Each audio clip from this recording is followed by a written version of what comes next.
네, 고유정 사건이 벌써 내일로 100일이 된다고 하는데요. 그동안 장례를 미뤄왔던 피해자 유족 측은 결국 시신 없는 장례를 치러야만 했습니다.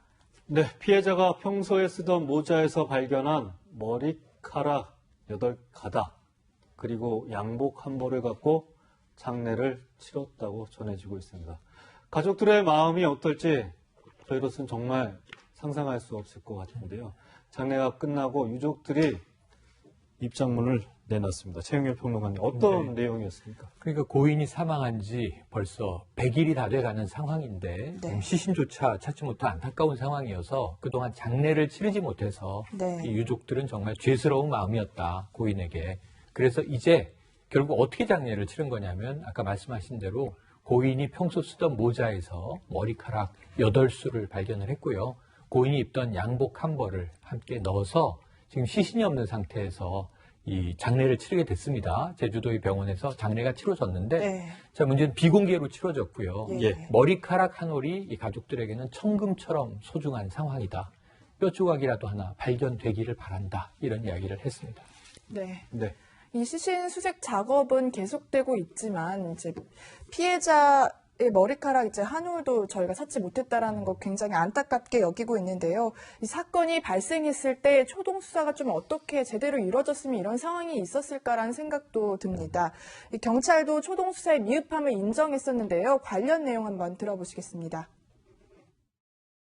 피의자 이제 고유정이 최종 목격자로서 그 당시에 그 이제 거짓 진술 또 조작된 문자를 가지고 경찰을 속이는 그런 그 행위를 하게 되는데 그 말을 믿고 최종 기지국 중심으로만 이런 수색이 이루어졌기 때문에 어떤 펜션 그 현장이나 직접 어떤 만난다든가 이런 부분을 통해서 좀 더 어떤 확인하려는 부분이 아쉬웠다, 이렇게 지금 평가를 하는 부분입니다. 경찰 스스로도 초동 수사에 문제점이 있다 분명히 밝혔습니다. 이번에 새로 부임한 제주 동부경찰서장 담당 서장이 바뀌었는데 장례식에 찾은 걸로 알려지고 있습니다. 장영 교수님, 유족에게 피해자 시신 수습 위해 노력하겠다고 약속을 했다고 새로운 서장이 했는데 약속을 했습니다. 네, 경찰이 잘못이 컸던 것 같아요, 사실상. 초동수사 부실하다라는 것은 온 국민의 비난으로까지 이어졌고 경찰이 스스로 거기에 대한 사과까지 했으니까 제가 더 의견을 보탤 이유는 없을 것 같고요. 어쩌면 확률적으로 보자면 지금 이 시점에 시신 일부를 찾을 확률로 보자면 어쩌면 공권력, 경찰 병력을 투입하지 않는 게 맞을 수도 있습니다만 온 국민이 우리 지금 피해자들의 유족의 마음을 함께 공감하고 있고 여기에 대한 안타까움을 자아내고 있기 때문에 아마 새로 부임한 경찰서장도 장례를 치르더라도 끝까지 남은 시신을 회수할 수 있도록 더 수색 작업을 이어가겠다 하고 장례까지 함께 준비하게 됐다라고 밝혔습니다. 네. 이 경찰을 속이면서 수사에 혼선까지 줬던 고유정은 재판 과정에서 계획범죄를 부인하고 있는데요. 특히 사건의 발단이 전 남편 측의 성폭행 시도 이런 주장을 하고 있습니다. 수사 과정에서 수박을 썰다가 남편이 성폭행을 하려고 해서 흉기를 휘둘렀다 이렇게 주장을 했다는데요. 실제 또 그렇지 않았다라고 하거든요. 김광삼 변호사님 봤을 때 이제 그 범행 현장에 수박이 없었다 이제 얘기가 나오거든요. 그 수박을 산 건 맞아요. 범행 직전에 수박을 산 건 맞는데 이 수박을 가지고 들어갔느냐 이거에서도 이게 정확하지 않아요. 그러니까 제가 볼 때는 아까 초동수사 잘못한 것 중에 제일 중요한 부분이 펜션에 있는 CCTV를 확인 안 한 거거든요. 기지국과 관련된 상당히 멀리 떨어진 CCTV를 확인했기 때문에 그래서 아마 이 CCTV 보면 펜션에 들어갈 때 수박을 가지고 갔는지 안 가져갔는지 그게 파악이 될 거라고 보고 일단 수사기관에서 고유정 씨가 얘기할 때는 수박을 썰다가 성폭행 하려고 해서 자기가 살해했다 얘기했는데 우발적인 사례라고 그렇죠. 했던 거죠. 그래서 아무튼 우발적 사례를 계속 주장하고 있잖아요. 그런데 또 재판에 있어서는 수박을 씻다가 그랬다는 거예요. 수박 씻는 과정에서 말이 계속 좀 달라지는 것 같습니다. 그렇죠. 그런데 이제 경찰이 이 수박에 확인을 했는데 그 트렁크에 있었다는 거죠.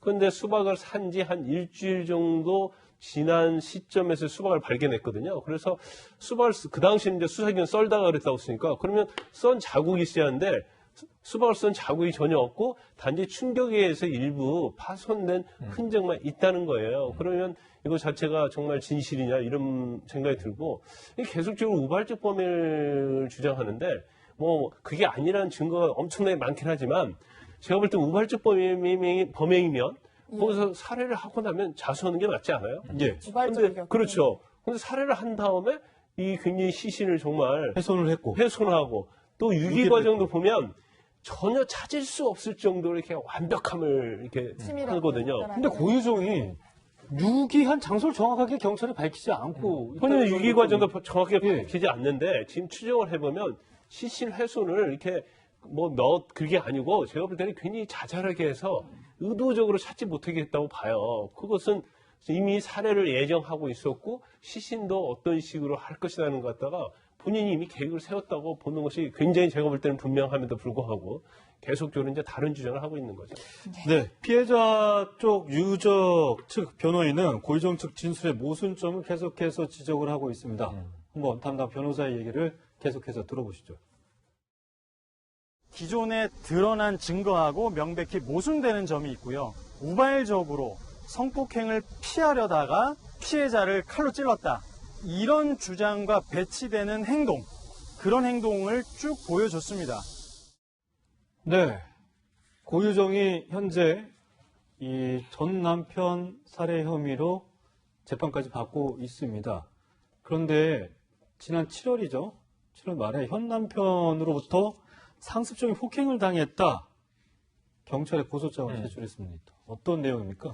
내용 자체 이제 상해, 폭행, 명예훼손 이렇게 고소를 했어요. 아마 명예훼손 부분은 지금 의붓아들 죽음과 관련해서 현 남편이 언론에 계속 인터뷰하고 네. 제보를 하고 그 부분인 것 같고 상해 폭행은 이제 가정폭력이 있었다는 거죠. 그래서 그중에 이제 대표적인 걸 두 가지 얘기했는데 하나는 2017년도에 호텔에 들어갔는데 호텔에서 자기를 폭행하고 얼굴을 욕조 쪽에 던졌다 이런 주장하고요. 그다음에 2018년도에 청주의 집에서 멱살을 쥐고 흔들어서 그때 상처를 입었다. 이 두 가지를 이제 대표적으로 주장을 하고 있어요. 근데 이제 물론 부부끼리 싸우다 보면 멱살 잡고 그럴 수도 있겠죠.